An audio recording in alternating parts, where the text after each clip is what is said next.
Apakah ada hadis mengenai memotong kuku dengan urutan jari-jari tertentu? Taib. Membaca Al-Kahf pada sore hari Jumat ada? Ada. Bahkan sunnahnya pada hari Jumat banyak. Ada sunnah membersihkan diri. Untuk laki-laki misalnya tipiskan kumis, cukur kumis, rapikan jenggotnya, kemudian mandi, ya seperti halnya mandi janabah. Setelah itu dia potong kukunya, terus memperbanyak baca surah Al-Kahf, memperbanyak salawat pada Nabi sallallahu alaihi wasallam. Sunnah hari Jumat. Dan di antara sunnah itu berlaku untuk perempuan juga. Sama muslimin wal muslimat, innal muslimina wal muslimat. Berlaku perempuan, berlaku untuk laki-laki. Ada yang sama, apa di antaranya? Potong kuku, bagian dari yang sama. Baca Al-Kahf, bagian dari yang sama. Jelas ya? Ya, apa sunnahnya? Mulai dengan yang kanan. Jadi mulai dengan yang kanan, potong yang kanan. Setelah yang kanan selesai, pindah ke kirinya. Ya, dari tangan kemudian pindah ke kaki. Ya, kepala, pundak, lutut, kaki. Yang dimaksud membaca surat Al-Kahf, membaca itu punya dua makna di bahasa Arab. Satu sekedar baca, kedua dipahami. Tapi kalau ada redaksi hadis meminta membaca, itu umumnya memahami, pahami.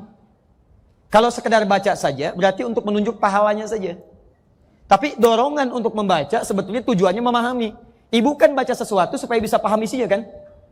Silakan ibu cek, ibu belajar sesuatu, kalau nggak paham, ibu nggak akan baca. Ya ibu itu membaca supaya paham isinya. Memang cuma Quran yang unik, Quran itu unik. Kebanyakan yang baca itu umumnya tidak paham yang dibaca. Tapi jangan salah orientasi, baca itu untuk paham. Kalau ibu sekedar baca, pahalanya banyak. Satu hurufnya itu 10 kebaikan. Dalilnya At-Tirmidzi nomor hadis 2910. Man qara'a harfan min kitabillah falahu asyru hasanat. Siapa yang bisa baca satu huruf dari kitabullah, satu huruf, dia dapat 10 kebaikan setiap hurufnya. Dan hampir tidak ada orang Islam baca Quran cuma satu huruf. Gak ada. Silahkan cek. Bismillahirrahmanirrahim 19 huruf. Al-Kahf berapa ayat? 110 ayat. Berapa huruf? Silahkan hitung. Jadi kalau ibu sampai Jumat ini merasa banyak pahalanya, silahkan kalau nggak mau baca Quran.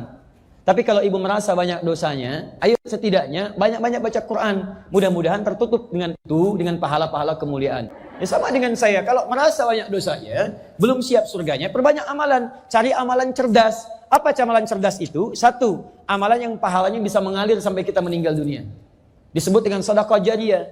Ibu punya uang 50.000. Bagaimana caranya 50.000 awet sampai ke akhirat? Caranya, misal, cari amalan cerdas. Belikan mushaf. Kasih ke penghafal Quran.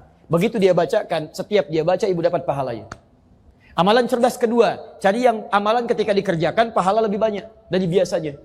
Kalau ibu mengerjakan amalan biasa, itu pahalanya 10. 10, ibu singkirkan misalnya, maaf ya, ada duri di jalan. Duri itu penghambat, kulit pisang ibu singkirkan, dapat 10 kebaikan. Tapi baca Quran, satu hurufnya 10, satu hurufnya. Maka cari amalan-amalan yang pahalanya sekiranya melimpah. Nah, maaf, membaca untuk memahami isinya. Kalau ibu paham, itu lebih dahsyat lagi. Lebih dahsyat lagi. Pahala semakin banyak lagi.